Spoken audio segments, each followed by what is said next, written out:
Ini penting saya utarakan. Sehingga setelah ada firqah-firqah takfiri yang mengatakan orang megang keris itu syirik, ke kuburan syirik, ini syirik. Itu salah besar. Salahnya adalah tadi kalimat-kalimat atau kebenaran-kebenaran absolut ini sudah jadi sibghatullah man ahsanu minallahi sibghah. Kalimat ini begitu absolut di hatinya orang mukmin. Sehingga ketika terganggu oleh hal-hal yang adat istiadat kayak pegang keris, kayak apa, ini tidak mengganggu. Tetap kualitas iman ini di atas keyakinan adat membawa apa keris.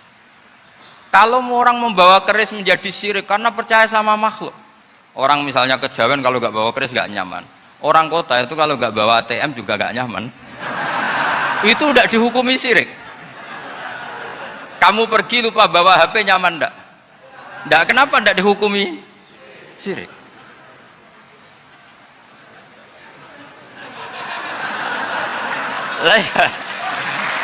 Jadi ini logika.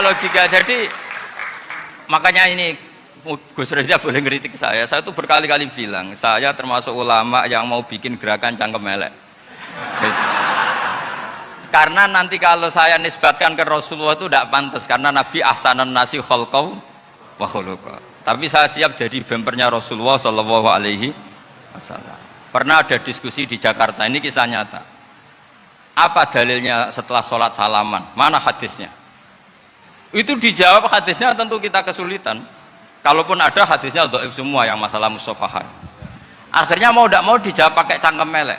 Boleh nggak kamu setelah salam nyalain HP yang off? Boleh. Boleh nggak ke kamar mandi? Boleh. Oh berarti kencing boleh, nyalain HP boleh, yang nggak boleh itu ingat Allah. Karena mereka mengkritik wiridan, ngeritik salam. Akhirnya mikir deh. Ada nggak hadisnya orang setelah sholat nyalain HP? Nggak ada kan? Tapi mereka nyalain HP nggak hambatan, tapi untuk salaman masalah kan. Ke kamar mandi boleh, tapi untuk wiridan enggak boleh. Akhirnya mereka sadar, oh iya, lama-lama divisi gini yang kelompok itu, kamu itu korban aliran supaya kamu nggak ingat Allah, ingatnya HP-nya. Sehingga orang wiridan kamu kritik, orang nyalain HP enggak kamu kritik. Itu kelompok itu adalah kelompok orang-orang yang supaya orang Islam itu lupa Tuhannya.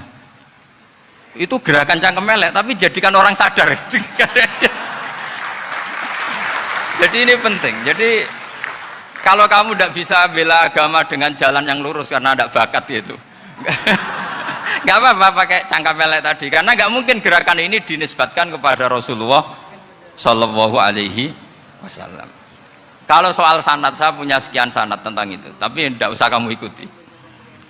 Ada orang tanya, ya Pak Kiai, kalau setan dibakar di neraka panasan enggak? Ya panasan.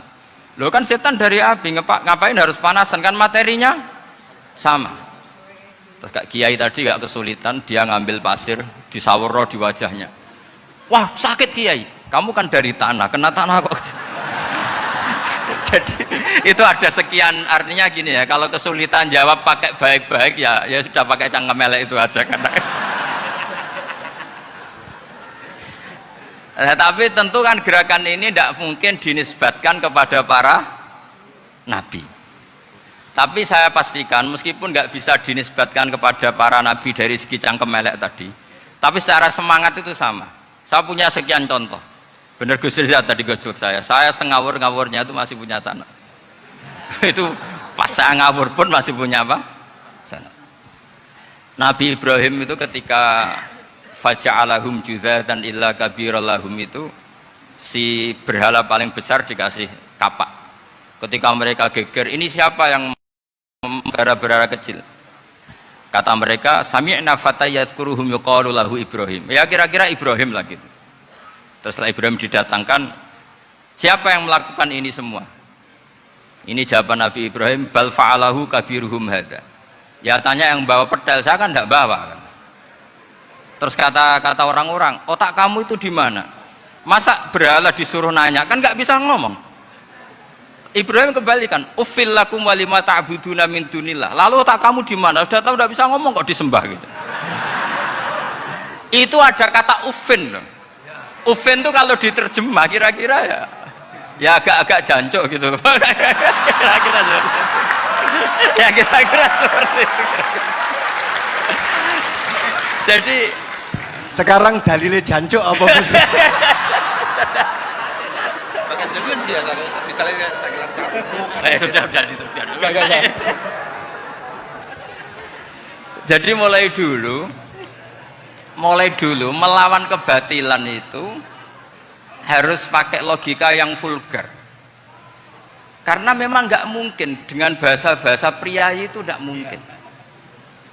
Dan ini penting saya utarakan. Nah, kalau nanti nggak mungkin dinisbatkan kepada Rasul karena Nabi adalah ahsanan nasi khalqa wa khuluqa, kita yang ngambil alih saja.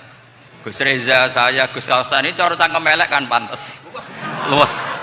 Selain bakat ya sudah natural. Karena memang itu cara kita menjelaskan kebenaran. Saya ulang lagi, itu cara kita menjelaskan apa? Kebenaran. Mau tidak mau. Saya pernah ditanya sama seseorang, Gus, beberapa nabi itu kan poligami itu bukti hipersek, karena yang tanya itu orang nasionalis yang nggak pati senang Islam. Terus tak balik tanya, perempuan itu makhluk lemah enggak? Ya lemah. Kalau nolong lama satu itu gimana? Ya baik. Kenapa nolong dua jadi tidak baik? Harusnya kalau nolong tiga tidak baik. Tapi saya tidak dukung poligami. Ini cerita saya. Setidaknya mereka jadi ingat. Saya itu pernah ditanya agak-agak orang ateis. Dia benci Islam tapi meneliti Islam. Pertanyaan kedua, kenapa dalam perang itu seakan-akan Nabi itu perampok, hartanya orang kafir disita kemudian menjadi ghanimah? Itu kan kayak ngerampok. Terus saya tanya gini, kalau ada penjahat ke rumah kamu kemudian pakai senjata api, setelah kamu ringkus, itu senjata api kamu kembalikan apa kamu sita? Oh ya saya sita, kalau tak kembalikan dipakai ngerampok lagi. Ya sama seperti itu, kalau kekuatan mereka dikembalikan ya akan dipakai kekuatan mereka lagi. Jadi ya lagi-lagi ini kemenangan orang serius. Karena nanti guyonnya sudah dintekno sama Gus Safa sama Gus Riza. Nah, kenapa saya ngajar begitu rileks, begitu santai? Karena pikiran saya sederhana. Fa innal uqula muttarratun ila qabilil haq. Akal sehat pasti dipaksa menerima apa? Kebenaran. Sehingga kebenaran itu tidak usah kamu omongkan secara serius, tidak perlu. Kebenaran itu mudah diterima. Saya itu pernah ngaji berkali-kali di Jogja di mana-mana, sampai ada buku seorang dokter nulis tesisnya itu bangga lagi menjadi muslim setelah ngaji saya itu. Karena saya menerangkan itu ringan. Orang Islam itu harus mencintai Allah. Ciri utama cinta itu tidak tegang, rileks. Saya bilang begini, kalau kamu pernah 1 tahun digratisi orang rumah, makanan, kamu kira-kira itu mudah nggak mencintai orang yang berjasa sama kamu, minjemin rumah dan ngasih makan gratis? Mudah kan? Apalagi kita ini mudah mencintai orang yang minjemin mobil 1 tahun, ngasih rumah 1 tahun, apalagi selamanya. Kenapa kita tidak mudah mencintai Allah yang memberi kita bumi, air, oksigen, semuanya kita dikasih Allah? Akhirnya mereka mikir, wong mencintai seseorang yang ngasih dalam durasi 1 tahun saja mudah, apalagi mencintai Allah yang ngasih kita tanpa batas. Itu disebut walladzina amanu asaddu hubbal lillah. Orang mukmin itu mudah sekali mencintai Allah. Caranya dilatih tadi.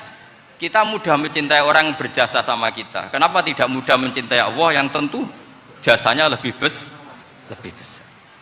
Nah, karena akhir-akhir ini banyak orang yang terlalu nazir, terlalu apa? Kata Nabi kan basyiru walatu nafiru yasiru walatu asiru. Sehingga saya bikin gerakan. Pokoknya semua orang mukmin pasti masuk surga.